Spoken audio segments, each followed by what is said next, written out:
Hello students, today we are going to start Geography Lesson 3 Air. So let's first see the meaning of air.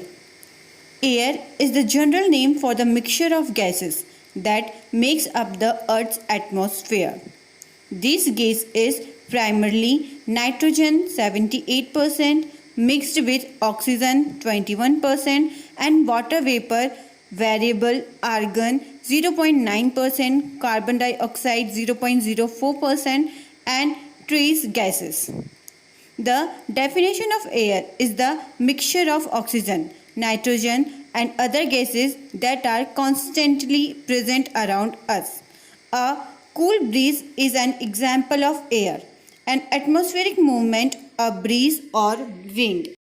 Air consists of one of the main life-sustaining gases called oxygen. Almost all living things breathe in and breathe out this air.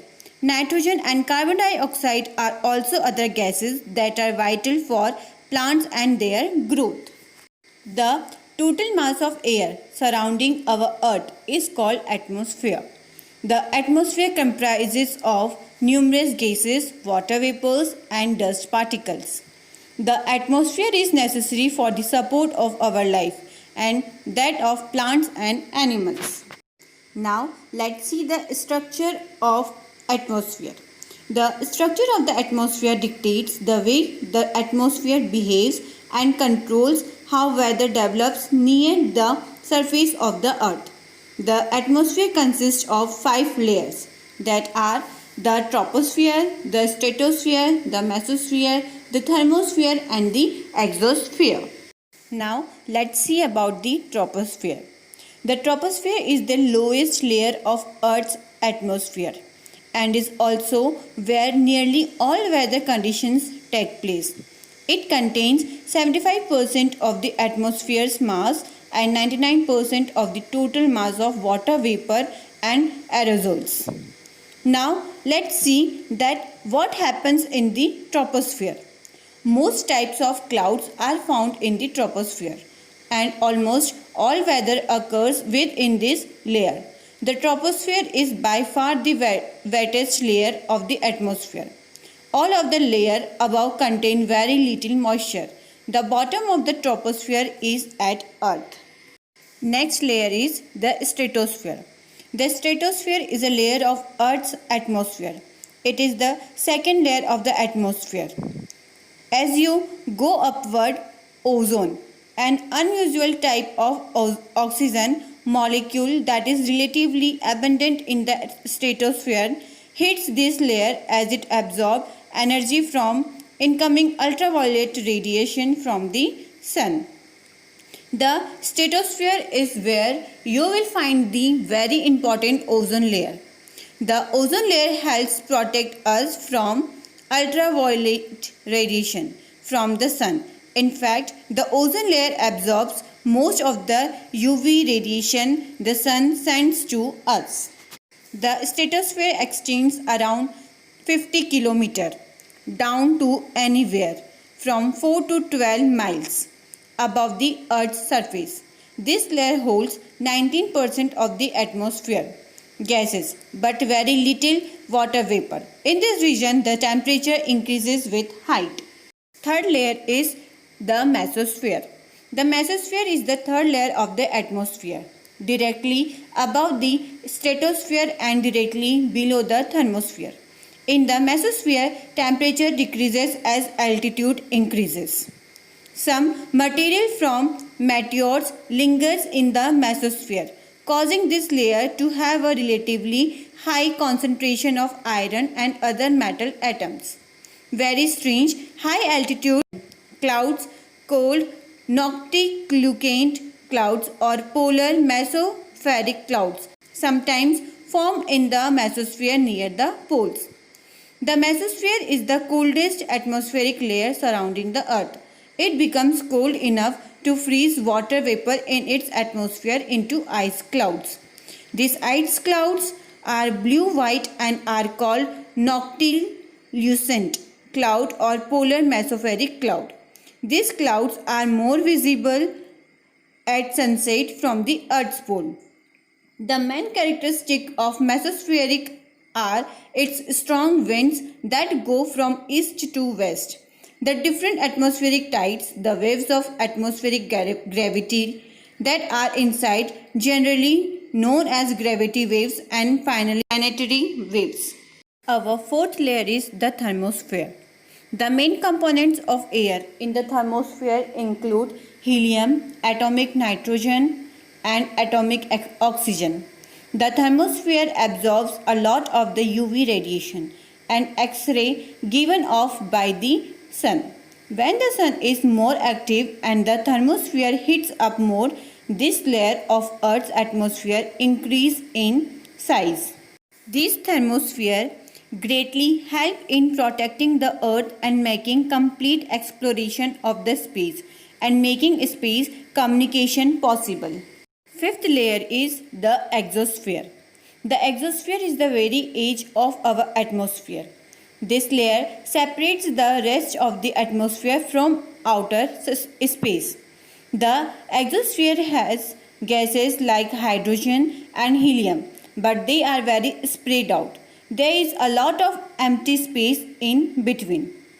Although the exosphere is the most distant layer of the Earth's atmosphere, it is the layer that is the planet's first line of defense against the sun's rays. It is almost the first layer to come into contact and protect the Earth from meteors, asteroids, and cosmic rays. Air in the exosphere is extremely thin in many ways. It is almost the same as the airless void of outer space. Our next topic is weather. Weather is the mix of events that happen each day in our atmosphere. Weather is different in different parts of the world and changes over minutes, hours, days, and weeks. Most weather happens in the troposphere, the part of Earth's atmosphere that is closest to the ground. The study of weather is called meteorology. The elements of weather are atmospheric pressure, temperature, humidity, precipitation, and cloudiness. Together, these components describe the weather at any given time. Now, let's see that what is climate.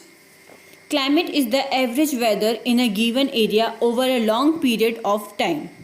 Climate change is any systematic change in the long-term status of climate. Variables such as temperature, precipitation, pressure, or wind sustained over several decades or long. Climate means the usual condition of the temperature, humidity, atmospheric pressure, wind, rainfall, and other meteorological elements in an area of the Earth's surface for a long time. In simple terms, climate is the average condition for about 30 years. Climate and weather are different. Let's understand climate with an example.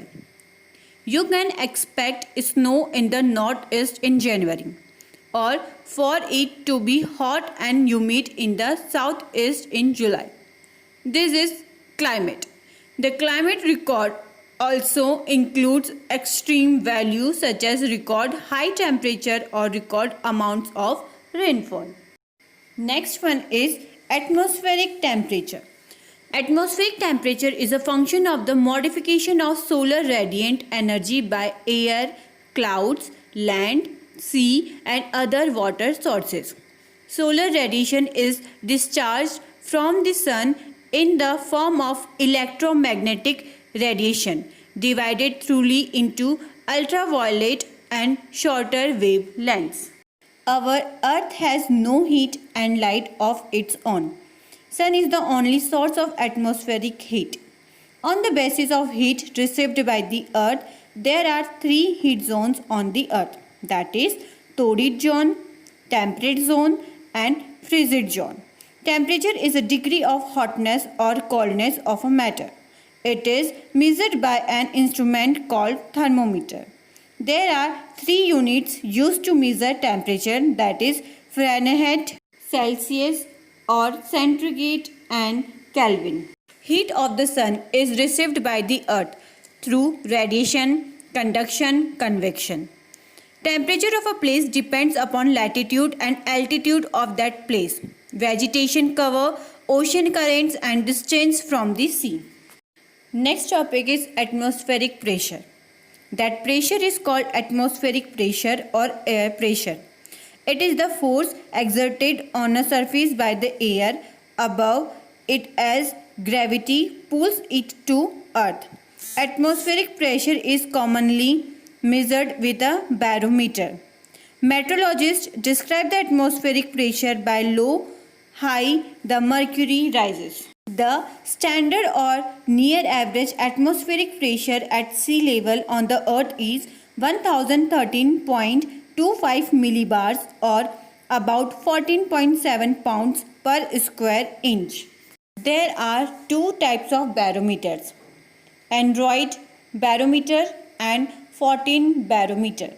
Atmospheric pressure decreases with height. As we go up, the atmosphere becomes thinner. This is the reason why the mountaineers take oxygen with them while climbing high mountains. The atmospheric pressure varies from place to place and from time to time. This variation shows a pattern of major pressure belt. Next one is the pressure belt of the world. As you have learned about the heat zone of the earth in the last year. The zones were torrid zone, the temperate zone and frigid zone. Just like this normal belt, four distinct pressure belts encircle the earth. These pressure belts are created by two factors, temperature and rotation of the earth. The pressure belts follow the apparent movement of the sun as it moves between the Tropic of Cancer and Tropic of Capricorn. As the sun appears to move towards the Tropic of Cancer, the belts also move northwards. And as the sun appears to move southwards towards the Tropic of Capricorn, the pressure belts move southwards too. The major four permanent belts of the world are the Equatorial Low Pressure Belt or the ITCZ. Second, the Subtropical High Pressure Belt. Third, the subpolar low pressure belt, and fourth, the polar high pressure belt. Next topic is rainfall. Rain is liquid water in the form of droplets that have condensed from atmospheric water vapor and then become heavy enough to fall under gravity. Rain is a major component of the water cycle and is responsible for depositing most of the fresh water on the earth. There are three types of rainfall. Let's see what are they. First one is convectional rainfall. Convectional rainfall occurs when the energy of the sun hits the surface of the earth, causing water to evaporate to form water vapor. When the land heats up, it warms the air above it. This causes the air to expand and rise. As the air rises, it cools and condenses. Second rainfall is relief rainfall. Relief rainfall is formed when the air cools as it rises over relief features in the landscape such as hills or mountains. As the air rises, it cools, condenses and forms rain. In the UK, prevailing winds from the west lead to air rising over upland areas such as Pennines. Third rainfall is cyclonic rainfall.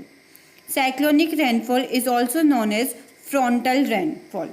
This type of rainfall occurs when warm and cold air meets each other. Since warm air is lighter, it rises above the cold air. The rising air is then cooled beyond the saturation point, resulting in high rainfall. Such rainfall lasts only a few minutes. Next topic is moisture or humidity. Water is present as a liquid and as a gas in the atmosphere. When water is a gas, it is called water vapor. The amount of water vapor in the air is called humidity. If the rate of evaporation is high, the moisture would be high in the atmosphere, and if the rate of evaporation is low, the moisture would be low in the atmosphere. Humidity helps in heating and cooling the atmosphere. Hygrometer is used to measure humidity, the actual amount of water vapor present in a unit volume of air is known as absolute humidity. The ratio between the actual amount of water vapor present in a given volume of air and the water vapor with the same volume of air can contain till its saturation level is called relative humidity. Next topic is wind. The movement of air is called wind. Anemometer is used to measure the speed of wind. Wind always blows from high pressure area to low pressure area. There are three main types of wind. First is the permanent winds. These are the winds which blow throughout the year in a particular direction and over a particular region. For example, trade winds. Second is the periodic winds. These are winds which blow over a particular period of the year in a definite direction over a particular area. They are also called seasonal winds. For example, the monsoon wind. Third is local wind. They blow over a limited area and have local importance. For example, Lu. Next topic is cyclone. A cyclone is a movement of stormy winds from high pressure to low pressure. The study of cyclone is called cyclonology. There are different names of cyclone. For example, they are called hurricanes in Atlantic Ocean, typhoons in the Pacific Ocean and Wili Wili in Australia. Last topic of this chapter is Hudhud. Hudhud was a strong tropical cyclone that caused extensive damage and loss of lives in eastern India during October 2014. It originated from a low pressure system that formed under the Andaman Sea on 6 October. Hudhud caused extensive damage to the city of Visakhapatnam. Damages were estimated to be rupees 21,908 crore by the Andhra Pradesh government. At least 124 deaths have been confirmed. Here we have completed this chapter. In short, atmosphere is a mixture of gases. It is a blanket of the earth which protect us from harmful ultraviolet rays of the sun. I hope you all have understood the chapter. Thank you.